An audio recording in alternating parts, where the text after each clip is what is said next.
Cut பண்ண பன்னீரில் கொஞ்சமாக மிளகாத்தூள், உப்பு, மஞ்சத்தூள் இதெல்லாத்தையும் சேர்த்து நல்லா மிக்ஸ் பண்ணிடலாம்.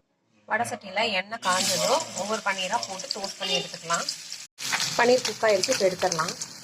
அதே வடை சட்டியில் கொஞ்சமாக கடலெண்ணெய் ஆட் பண்ணிக்கிறேன். 50 கிராம் சின்ன வெங்காயம் நல்லா வணங்கினதும் 2 வரமிளகா, 1 ஸ்பூன் சோம்பு, 1 ஸ்பூன் குருமிளகு, 2 பட்டை, 2 கிராம்பு, 4 ஏலக்காய் ஆட் பண்ணியிருக்கேன். எல்லாத்தையும் நல்லா வணக்கிடலாம்.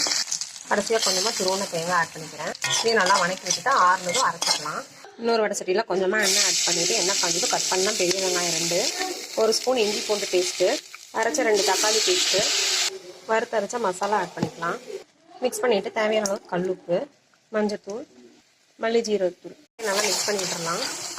மிக்ஸி கழுவின தண்ணி ஆட் பண்ணிக்கலாம். கிரேவி நல்லா கொதிக்குது. இந்த ஸ்டேஜில் நம்ம ஃப்ரை பண்ணி வச்சுருக்கிற பன்னீர் ஆட் பண்ணிடலாம். மிக்ஸ் பண்ணி விட்டு கிரேவி திக்கிற அளவுக்கு கொதிக்க விடலாம். கிரேவி நல்லா திக்காயிடுச்சு. இந்த ஸ்டேஜில் கொத்தமல்லி தழை ஆட் பண்ணிக்கலாம்.